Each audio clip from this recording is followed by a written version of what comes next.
नमस्कार दर्शक बंधु। आज हूँ अक्टोबर मास 21 तारिख मंगलवार। आज दिन जाकर टॉप 20 गुरुत्वपूर्ण खबर उपर आसतु नजर पकाइबा।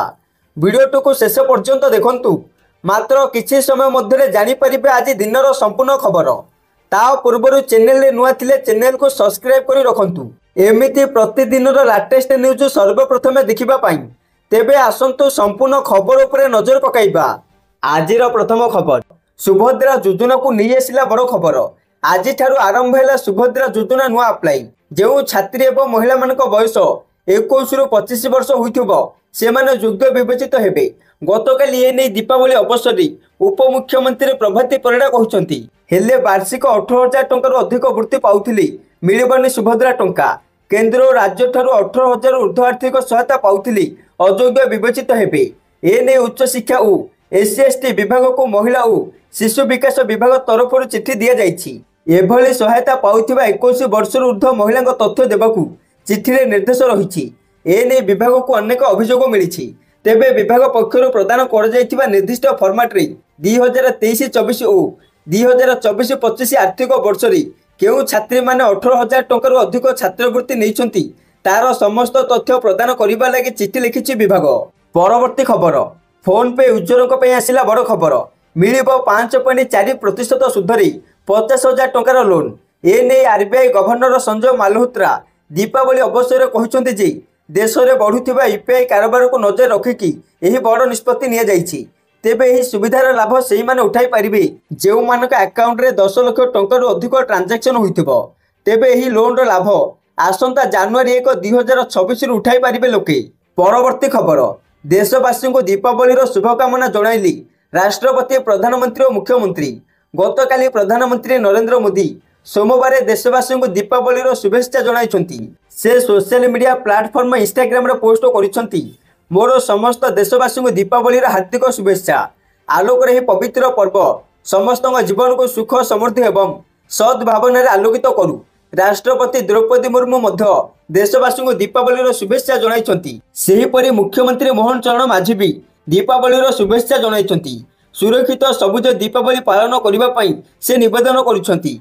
यह सहित से कहउछंती ज्ञानर आलोक मनुष्यों को अज्ञानर अंधकार रक्षा करे।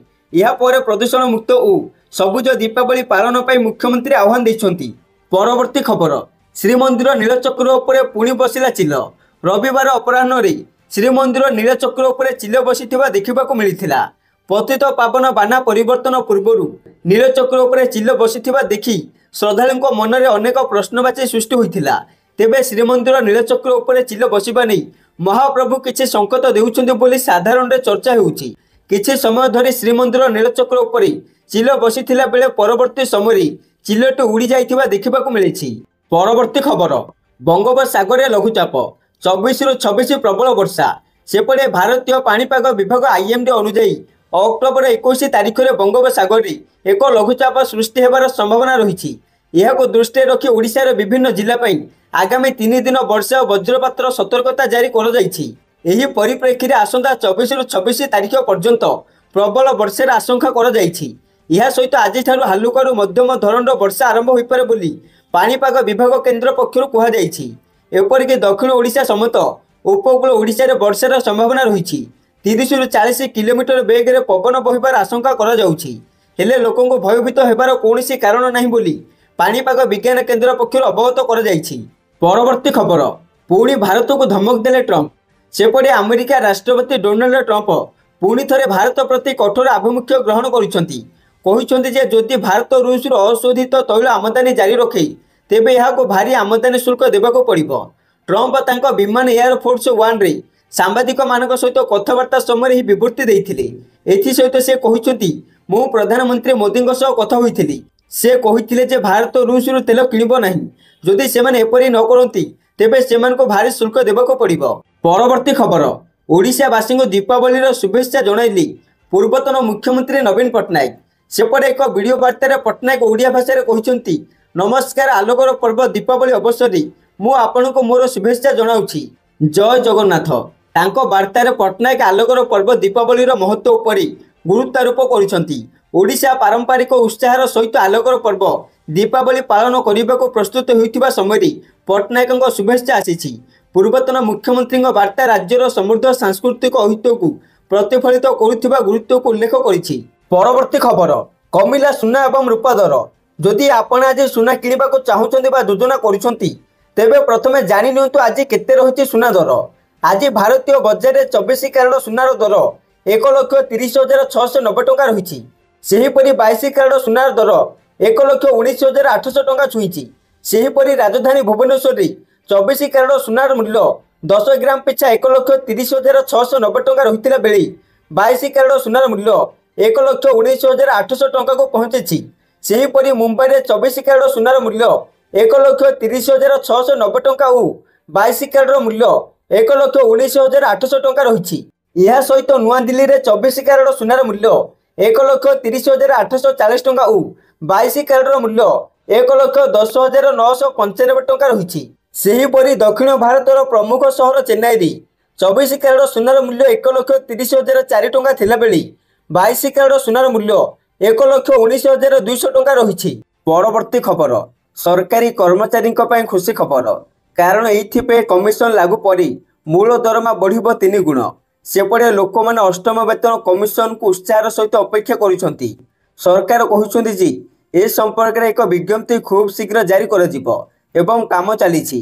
ଏହା ପୂର୍ବରୁ ଲୋକମାନେ ସେମାନଙ୍କର ଦରମା କେତେ ବୃଦ୍ଧି ପାଇବ ତାହା ଜାଣିବାକୁ ସବୁଠାରୁ ଅଧିକ ଆଗ୍ରହୀ।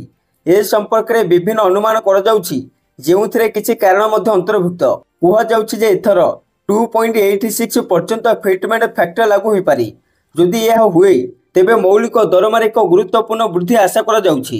ଆସନ୍ତୁ ବୁଝିବା ଏହି ଫିଟମେଣ୍ଟ ଫ୍ୟାକ୍ଟର କ'ଣ ଏବଂ ମୌଳିକ ଦରମା କିପରି 3 ଗୁଣ ପର୍ଯ୍ୟନ୍ତ ବୃଦ୍ଧି ପାଇପାରେ। ପ୍ରଥମେ ଆସନ୍ତୁ ବୁଝିବା ଏହି ଫିଟମେଣ୍ଟ ଫ୍ୟାକ୍ଟର କ'ଣ।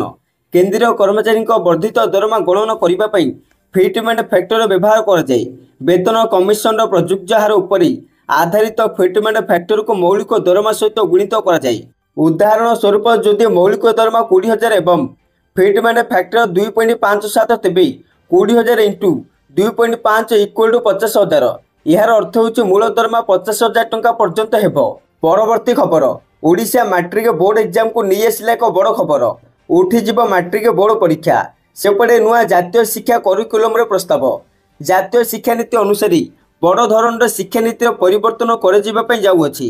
ନବମରୁ ଦ୍ୱାଦଶ ପର୍ଯ୍ୟନ୍ତ ଦେବାକୁ ପଡ଼ିବ 8ଟି ସେମିଷ୍ଟାର, ଯାହା ନେଇ ବହୁତ ବଡ଼ ଖବର NCERT ପକ୍ଷରୁ ଆସି ପହଞ୍ଚିଛି। ତେବେ ସୂଚନା ମୁତାବକ ନବମ ଶ୍ରେଣୀରୁ ଦ୍ୱାଦଶ ଶ୍ରେଣୀ ପର୍ଯ୍ୟନ୍ତ ପ୍ରତ୍ୟେକ ଶ୍ରେଣୀରେ ଛାତ୍ରଛାତ୍ରୀମାନଙ୍କୁ 2ଟି ପରୀକ୍ଷା ଦେବାକୁ ପଡ଼ିବ। ଶ୍ରେଣୀରେ ହେବାକୁ ଯାଉଥିବା 2ଟି ବୋର୍ଡ ପରୀକ୍ଷା ବା ସେମିଷ୍ଟାର ମଧ୍ୟରୁ ଯଦି ଗୋଟିଏ ସେମିଷ୍ଟାରରେ ଖରାପ ହୋଇଥାଏ, ତେବେ ତାହାକୁ ସୁଧାରିବା ପାଇଁ ଆଗାମୀ ସେମିଷ୍ଟାରର ସୁଯୋଗ ପିଲାମାନଙ୍କୁ ଦିଆଯିବ। ନବମ ଶ୍ରେଣୀରୁ ଦ୍ୱାଦଶ ଶ୍ରେଣୀ ପର୍ଯ୍ୟନ୍ତ ପାଠ୍ୟକ୍ରମର ଢାଞ୍ଚାରେ ଅନେକ କିଛି ପରିବର୍ତ୍ତନ ଆସିବା ପାଇଁ ଯାଉଛି। କାରଣ ପାଠ୍ୟକ୍ରମରେ ରହିଥିବା କଳା, ବାଣିଜ୍ୟ ଓ ବିଜ୍ଞାନ ଭଳି ପାଠ୍ୟକ୍ରମ ମଧ୍ୟରେ ବଡ଼ ଧରଣର ଫରକ ନଜର ଆସିବ ନାହିଁ। ଏହାର ମାନେ ହେଉଛି, ଯେଉଁ ପିଲାମାନେ କଳା ନେଇଛନ୍ତି ସେମାନେ ବିଜ୍ଞାନ ଓ ବାଣିଜ୍ୟ ଭଳି ବିଷୟ ମଧ୍ୟ ପଢ଼ିପାରିବେ।